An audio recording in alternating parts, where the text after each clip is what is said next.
Blow to Yogi government in the top court where the Kavod Yatra display named Tat has been put on hold by the Supreme Court of India.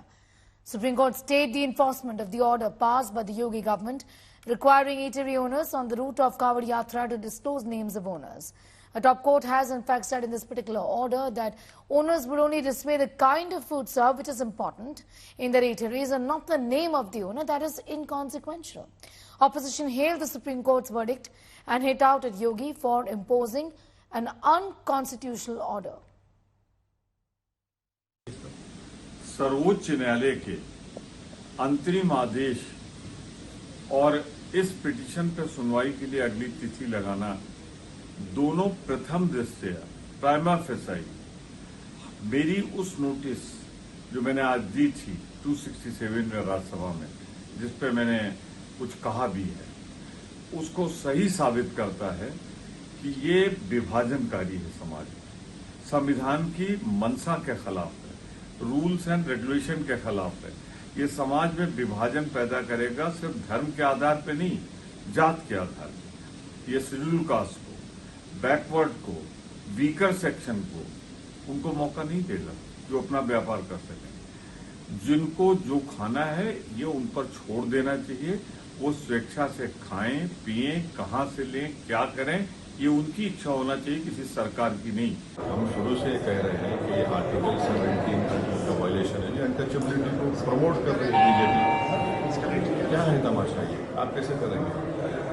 क्या कर रहे हैं भाई? कांवड़ यात्रा में यकीनन चल रही है, चलते रहेंगे, मगर आप एक ही समुदाय को टारगेट करते हैं और जिसके नतीजे में कई होटल, छोटे छोटे ढाबों से आप मुसलमान एम्प्लॉयज को निकाल दिया गया। आम की मंडी पर नाम लिख के लगाएंगे। हम सुप्रीम कोर्ट के फैसले का स्वागत करते हैं, जिसमें उन्होंने राज्य सरकारों के फैसले पर रोक लगाई है। इससे समाज में विभाजन पैदा होता है। कम से कम इतना जरूर होना चाहिए कि जो शराब के मांस की दुकानें हैं उसकी बिक्री इस दौर में इन स्थानों पर न हो।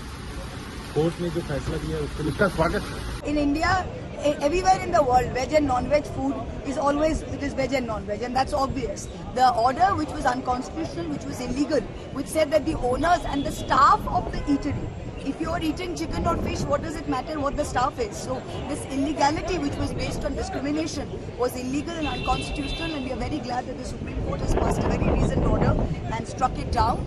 And from now on, no BJP state will be able to pursue its agenda of hate and divisiveness, because Supreme Court has said very clearly that all directives are stayed, and that there will be no requirement for anybody to display ownership and to display the names of the staff. 267 का notice इसलिए दिया है कि उत्तर प्रदेश सरकार का फैसला, उनका आदेश गैर संवैधानिक है, भारत की मूल आत्मा के खिलाफ है, हमारे देश की संस्कृति और सभ्यता के खिलाफ है।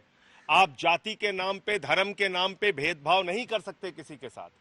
और जब से भारतीय जनता पार्टी उत्तर प्रदेश का चुनाव हारी है, ये डबल इंजन की सरकार मोदी सांप्रदायिक राजनीति फड़फड़ा रही, आखिरी वक्त दिया का ये सांप्रदायिक राजनीति ऐसे ही जाएगी। जनता समझ चुकी है इन बातों को। नीट मामले में भी कहा कि ब्रेक तोड़ देगी जितने भी पेपर। देखिए, नीट में जिसको नहीं दिखाई दे रहा वो ना देखे, लेकिन नौजवान, घर परिवार के उनके सदस्य, आप लोग और सब लोग देख रहे हैं। कैसे संभव है? आज भी नीट का विषय है, तो उन्होंने कहा कि वो संसद में, तो हमने उनसे कहा कि भाई संसद से बड़ी पार्लियामेंट है, तो पार्लियामेंट अपनी शक्ति का प्रयोग करे। नौजवानों का गला घुट रहा है, प्राइम मिनिस्टर का गला नहीं घुट रहा है, नौजवानों का गला घुट रहा है, सुसाइड करने को मजबूर है। नीट जैसे इसे पेपर भर्ती में लीक हो रहे हैं, यूपीएससी में स्कैम हो रहे हैं, तो बुनियादी मुद्दों पर आके बात करो। Listening to what Kavadias have had to say about this order from the court. जब आप यात्रा पे निकलते हैं, किसी ढाबे पर क्या ये नाम देखते हैं कि हिंदू का ढाबा है या मुस्लिम ढाबा है, या उनसे नाम पूछते हैं जो परोस रहा है वो किस रिलीजन का है? नहीं, ऐसा तो कुछ नहीं है। कभी ये पूछा है कि भाई आप हिंदू ढाबा है, परोसने वाला मुस्लिम है, या किस धर्म का, किस जाति का है? नहीं जी, ऐसा कुछ नहीं पूछा हमने कभी। खाने पर जब आप आते हैं ढाबे पर, क्या उनसे पूछते हैं लहसुन प्याज का खाना है या सात्विक है, या वो बोलते हैं कि हमने कैसा बनाया है? वो खुद ही बता देते हैं कि लहसुन प्याज और नॉनवेज हमारे यहाँ पे कुछ भी नहीं है। कितने सालों से आप आ रहे हैं? इन भाई को 4-5 साल हो गए और मेरा पहली बार है। पहली बार। 4-5 सालों में जितने बार आप रुकते हैं रास्ते में खाने, कभी ऐसा हुआ कि आपको पूछना पड़ा हो खाने में क्या बनता है, या वो बताते हैं?